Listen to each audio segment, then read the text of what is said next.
अब 35 लाख रुपए किस चीज के मांग रहे हैं मुझे नहीं पता, और लोग क्यों देते हैं कोई पता नहीं। किसी भी एम्बेसी का किसी के साथ लिंक नहीं होता। यूएसए का वीजा सबसे आसान, मैं कहता हूँ दुनिया कहती है मुश्किल है, मैं कहता हूँ सबसे आसान वीजा है। शेंजन वीजा अप्लाई करना पाकिस्तान से इंतहाई मुश्किल है। क्यों? 24 आवर्स के लिए, 12 घंटे के लिए आप एक कंप्यूटर पे नहीं बैठ सकते। बिल्कुल नहीं बैठ सकते। वो बैठते हैं आपके लिए। अगर वो वहां पे इलीगल होगा तो उसने पाकिस्तान गवर्नमेंट और पाकिस्तान के कानून को भी तोड़ा, और जिस मुल्क में वो गया उसने उसके कानून को भी तोड़ा। FIA इमिग्रेशन ऑफिसर जो है उसका ये राइट है, वो उससे पूछे भाई आप कहाँ जा रहे, सोच समझ के वीजा लगवाया है कि मैंने इस मुल्क में नहीं रहना। अच्छा, अब पिछले महीने से कतर ने ऑन अराइवल वीजा बंद कर दिया।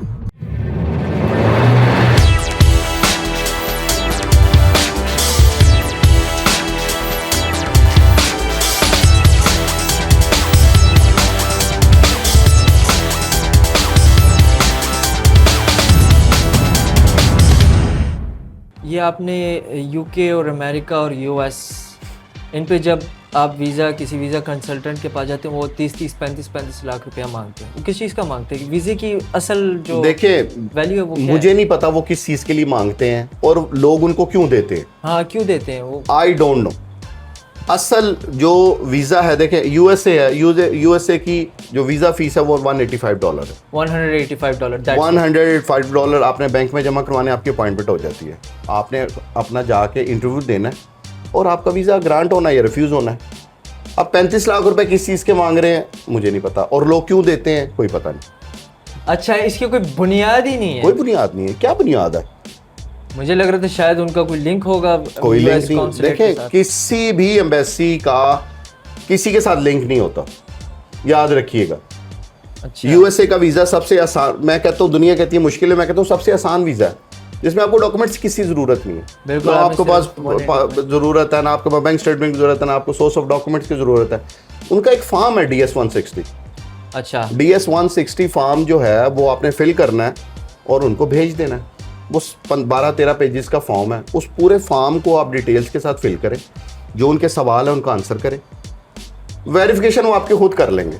आपने सच लिखा है झूठ लिखा है, अच्छा वेरिफिकेशन वो खुद कर लेंगे। वो खुद कर लेंगे। तो यानी आपका मतलब ये कहने का है कि USA UK का भी सिमिलर प्रोसेस होगा? नहीं, यूएसए सबसे आसान वीजा है। USA सबसे आसान है। आप अपना DS 160 फॉर्म को फिल करें और अप्लाई कर दें। आप उनकी वीजा फीस जमा करवाएं, $185, आपको अपॉइंटमेंट दे देते हैं। अपॉइंटमेंट देते हैं आपको जब भी दे, 6 महीने बाद की, 8 महीने बाद की, 1 साल के बाद की। उस डेट पे आप US एम्बेसी में जाएं, जो जो आपने लिखा उसके डॉक्यूमेंट साथ लेके जाएं। अगर वो मांगे तो दे दें, अगर वो मांगे तो ना मांगे तो वो 3-4 सवाल करते हैं, उसी में आपको बता देते हैं कि आपका वीज़ा लगना है या रिफ्यूज़ होना। अगर रिफ्यूज हो गया खुदा ना खास्ता वो तो उसी वक्त आपको बता देंगे। $185 रिफंड हो जाते हैं। देखें जो वीज़ा फीस होती है, याद रखिएगा किसी भी मुल्क की, वो नॉन रिफंडेबल होती है। एम्बेसी की वेबसाइट पे लिखा हुआ अच्छा, नॉन रिफंडेबल होती है। नॉन रिफंडेबल होती है। जो आपने वीज़ा फीस, अब जितने भी यूरोप कंट्रीज़ हैं, अब मोस्टली जो है ना उसमें €90 है। €90 आप वीज़ा फीस जमा कराते हैं। USA $185 है, कनाडा है $185 कैनेडियन डॉलर है, ठीक है। ऑस्ट्रेलिया है $200 ऑस्ट्रेलियन डॉलर है। ऑस्ट्रेलियन इसी तरह UK है, UK में भी अराउंड £200 उसकी वीज़ा फीस है। तो ये जितनी भी वीज़ा फीस होती है ये नॉन रिफंडेबल होती है।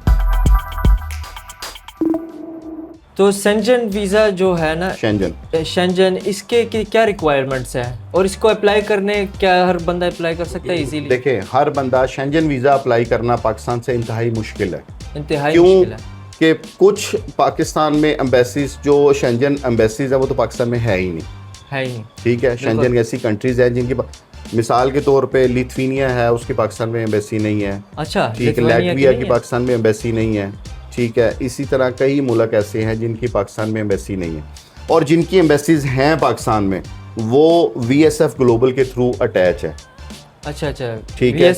VSF एक बेसिकली पाकिस्तान के अंदर जितने भी एम्बेसीज हैं वो एक समझ ले कोरियर सर्विस सिस्टम होता है, कोरियर सर्विस है जहाँ पे एम्बेसीज ने उनके साथ किया हुआ है कि आप एम्बेसी में जाने की बजाय VSF ग्लोबल के ऑफिस में जाते हैं और अपने सारे डॉक्यूमेंटेशन वहाँ पे जमा कराते हैं। तो आपको ये जो भी कंट्रीज उनके साथ शुमार है वो आपको मिल जाता है। अब होता क्या है कि VSF ग्लोबल की सबसे पहले आपको अपॉइंटमेंट लेनी होती है।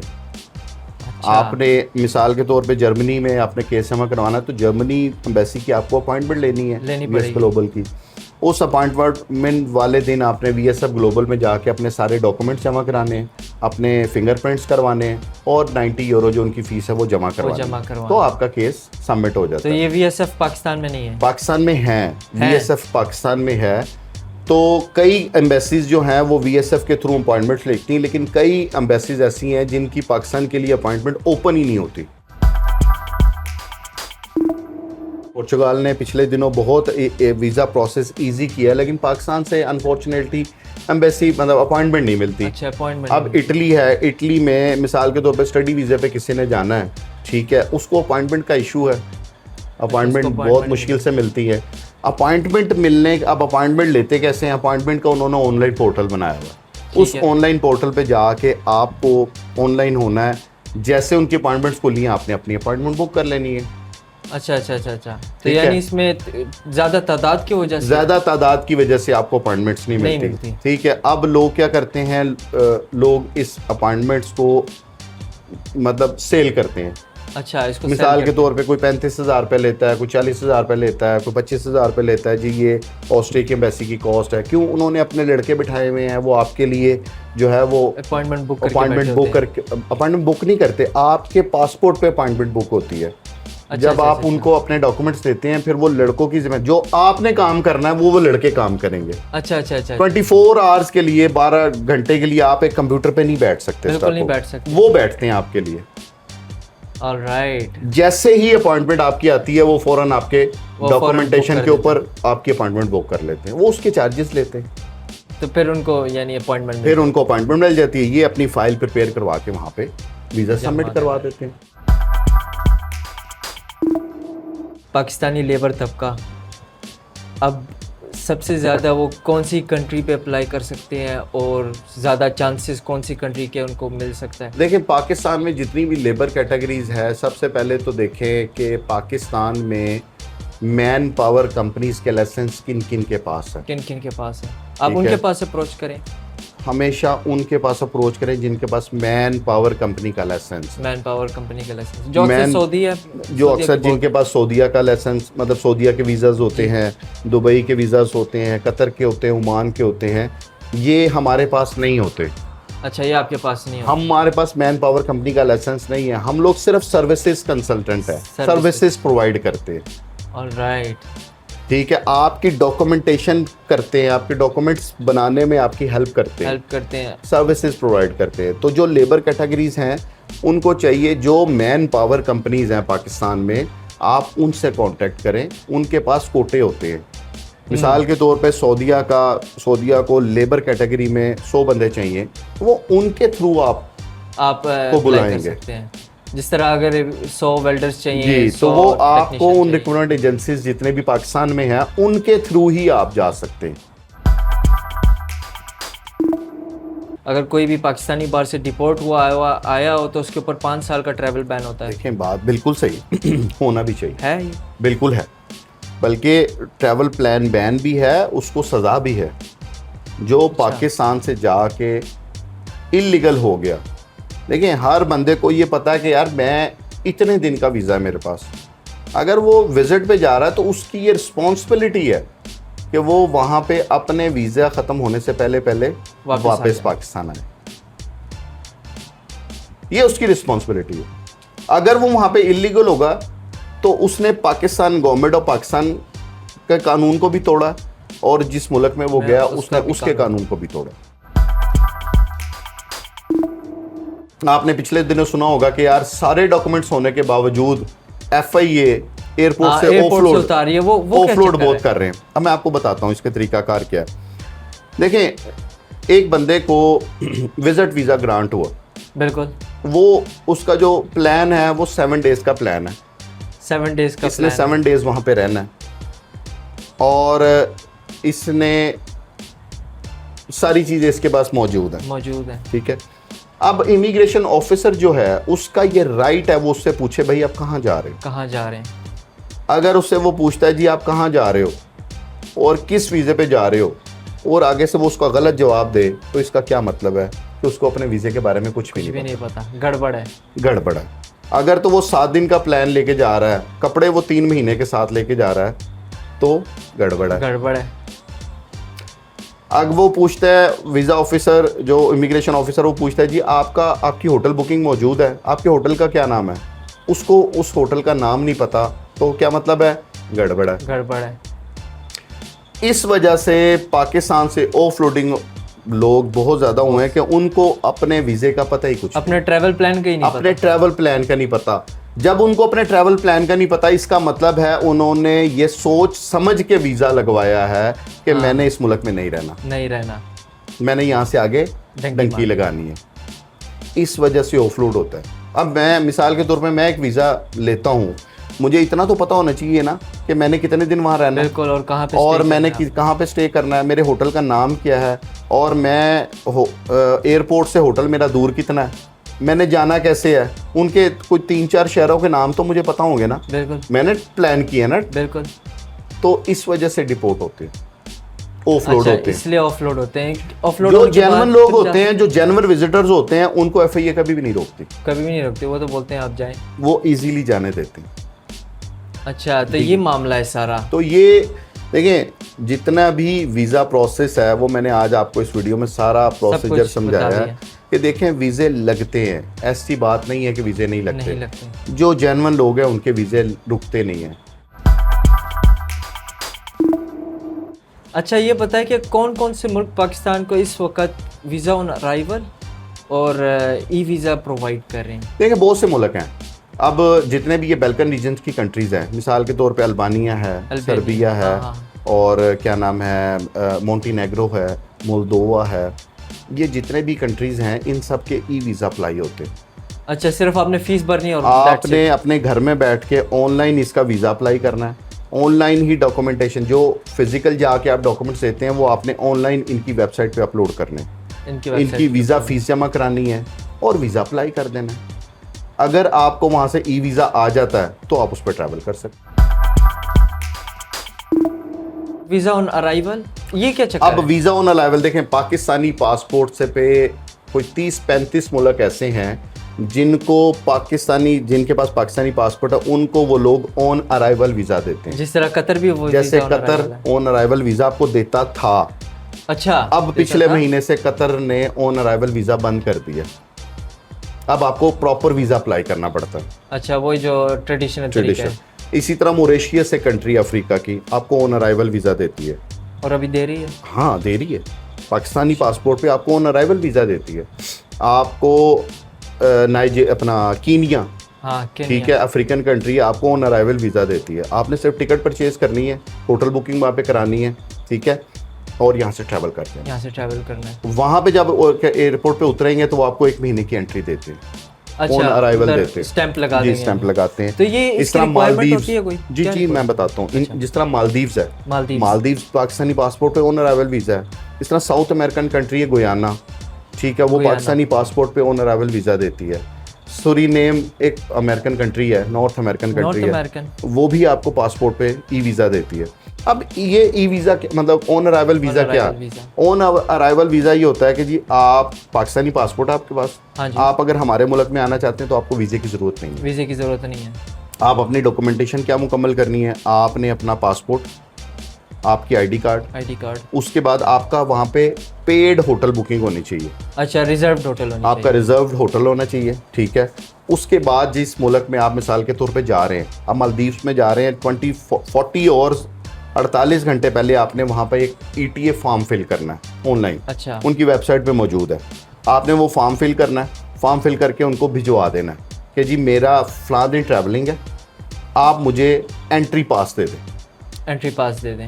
वो आपको 24 घंटे पहले एक एंट्री पास मतलब एक दे देगी, लेटर दे देगी, आपके ईमेल पे आ जाएगा कि आप इसका प्रिंट निकलवाएं और हमारे मुल्क में आ जाए। ट्रांजिट वीज़ा, हाँ, हर मुल्क ग्रांट करती है ट्रांजिट वीज़ा? हर मुल्क ट्रांजिट वीज़ा ग्रांट करती है। और इसके रिक्वायरमेंट्स क्या हाँ, मैं बताता हूँ। रिक्वायरमेंट इसकी है, मिसाल के तौर पे मुझे जाना है ब्राज़ील, मुझे जाना ब्राज़ील, तो मैं कहता हूँ कि मुझे यहाँ से पाकिस्तान से तो डायरेक्ट फ़्लाइट कोई नहीं है, बिल्कुल नहीं है। अब आपको या तो दोहा जाना पड़ेगा, कतर जाना पड़ेगा, कतर से आपको फ़्लाइट लेनी पड़ेगी ब्राज़ील डायरेक्ट की, ब्राज़ील की। ठीक है। अब आप कहते हैं जी आपका कतर जहाँ पे, याद रखें ट्रांजिट वीज़ा जहाँ पे आपका स्टे DSP एयरपोर्ट पे है 24 आवर से ऊपर है, तो आप एलिजिबल हैं वहाँ के मुल्क का ट्रांजिट वीज़ा अप्लाई करने। अच्छा, अगर 24 आवर से ज़्यादा स्टे है। अगर आपका मिसाल के तौर पे कहीं ऐसा होता है ना, आप ट्रैवल करते हैं, दोहा गए, दोहा में तकरीबन आप समझते हैं कि 48 घंटे के बाद या 42 आवर या 46 आवर के बाद मेरी अगली फ़्लाइट है, तो आप एलिजिबल हैं कि वहाँ पे इमिग्रेशन काउंटर पे जाएं, उनसे कहें जी मुझे ट्रांजिट वीज़ा चाहिए। अच्छा, वो आपको उसी वक्त ट्रांजिट वीज़े की फ़ीस कहेंगे कि आप फ़ीस पे करें, आपको वो 3 दिन का ट्रांजिट वीज़ा दे देंगे। और कुवैत का भी यही प्रोसीजर? देखें मिसाल के तौर पे ये कुवैत का देखें, जब आप जिस एयरलाइन पे जा रहे हैं ना, मिसाल के तौर पे मुझे मलेशिया जाना है, मैं कहता हूँ जी मैं श्रीलंका एयरवेज पे जाता हूँ, हाँ, श्रीलंका का मैं ट्रांजिट वीज़ा ले लूँगा। श्रीलंका पे आप उतर पहले जाएंगे? मैं श्रीलंका जाऊँगा, जिस भी मुल्क की आप फ़्लाइट लेंगे पहले वो अपने मुल्क में जाती है। हाँ बिल्कुल, आप एमिरेट्स फ़्लाइट लेते हैं तो एमिरेट्स पहले दुबई जाएगी, बिल्कुल। दुबई से आगे फिर अगली दूसरी फ़्लाइट जाएगी। आप कतर एयरवेज लेते हैं तो पहले कतर दोहा जाएगी, हाँ, दोहा वहाँ से पे फिर जाके अगली stay फ़्लाइट करेगी, लेगी। फिर ट्रांजिट इसी तरह श्रीलंका है, श्रीलंका एयरलाइन पे जाते हैं तो वो पहले श्रीलंका जाएगी, पहले श्रीलंका फिर जाएगी। अगले मुल्क में जाएगी। अच्छा, बात समझ रही? हाँ हाँ, इसी तरह सऊदी एयरलाइन है, सऊदी एयरलाइन, वो पहले सऊदी अरबिया जाएगी, फिर आगे किसी मुल्क में जाएगी। अच्छा, तो जो एयरलाइन जिस मुल्क में भी आप जा रहे हैं, लेकिन अगली डेस्टिनेशन का आपका वीज़ा होना ज़रूरी है। अच्छा, वीज़ा होना अब जरूरी मैं मलेशिया जा रहा हूँ, मैं कहता हूँ मैं श्रीलंकन एयरलाइन पे लेता लेन हूँ, पे जाए। मेरे पास मलेशिया तो वो वीज़ा है ना, हाँ, तो मैं बिल्कुल कहता हूँ जी मुझे श्रीलंकन एयरवेज लाइन पे जो है ना, मुझे टिकट ऐसी बना दें कि मेरा श्रीलंका में 48 आवर्स का स्टे हो जाए, स्टे हो जाए। तो मैं ट्रांजिट वीज़ा ले लूँगा। ट्रांजिट वीज़े का मतलब होता है 2 से 3 दिन का वीज़ा, हाँ, कि भाई हमारा इतनी दिन का स्टे है, टेम्परेरी वीज़ा है, हमारे 2-3 दिन का स्टे है, तो मैं एयरपोर्ट पे नहीं रहना चाहता, मुझे बाहर निकलने दे, हाँ, ये ट्रांजिट वीज़ा होता है। और ये इजीली ग्रांट हो जाता है। और ये इजीली ग्रांट हो जाता है। अभी आते हैं थोड़े ना ये जो हेल्थ के रिलेटेड, जो आपको यानी वो करानी पड़े, मेडिकल करानी पड़ती है, ये खाली GCC कंट्रीज़ पे या ये नहीं, तकरीबन हर मुल्क में आपको देखें, हर मुल्क में विजिट वीज़े के लिए भी आपको मेडिकल इंश्योरेंस करवानी है। अच्छा, मेडिकल इंश्योरेंस आपको करवानी डेफिनेटली, पड़ेगी। मेडिकल इंश्योरेंस भी इसको कहते हैं, ट्रैवल इंश्योरेंस भी इसको कहते हैं। ये इंश्योरेंस ये होती है कि आपका 7 दिन का टूर है, आपका 9 डेज़ का टूर है, आपका 11 दिन का टूर है, आपका 15 दिन का टूर है, उस 15 दिन को आपने यहाँ से इंश्योर करवा के जाना। इंश्योर्ड यानी इंश्योरेंस करवा के जाना है कि आपके इन 15 दिनों में अगर आप बीमार हुए, आपको कोई मेडिकल ट्रीटमेंट हुई, तो यहाँ की कंपनी आप मतलब वो हाँ, इंश्योरेंस कफालत करेगी कि वो सारा एक्सपेंसेस उठाएगी। वो खुद बेयर करे। अच्छा, तो फिर ये इंश्योरेंस के एक्सपेंस क्या होता है? देखें, ये डिपेंड करता है हर मुल्क का, डेज़ के मुताबिक होता है। 3 दिन की अलहदा चार्जेस हैं। हमारे पाकिस्तान में 3-4 कंपनीज़ हैं, जैसे यूनाइटेड वाले हैं, पाक कतर वाले हैं और ये तकाफुल वाले हैं, ये मेडिकल ट्रैवल इंश्योरेंस करते हैं। 3 दिन की अलहदा इंश्योरेंस है, ये इनके अपने चार्जेस होते हैं। अपने चार्जेस कुछ अंदाज़ा अराउंड 5,000 से स्टार्ट हो जाती है, 20-25 हज़ार तक जाती है। 20-25 हज़ार। ये डिपेंड करता है आपके ट्रैवल प्लान के ऊपर। आपका 10 दिन का प्लान है, 7 दिन का प्लान है, 8 दिन का प्लान है, उसके 7-8। मुताबिक। ठीक है। अब फैसल खान साहब, आपसे बहुत खुशी हुई मिलके, जी, और बहुत हमने शुक्रिया। पाकिस्तानी अवाम के लिए एक बहुत यानी खिदमत की है कि उनको आपसे सारी ये जो वीज़ा के बारे रिलेटेड जो भी इंफॉर्मेशन है हमने सारी वाज़े कर दी है। इस पे ही हम ख़त्म करते हैं ये वाला पॉडकास्ट, और इंशाल्लाह मिलते हैं अगली बार।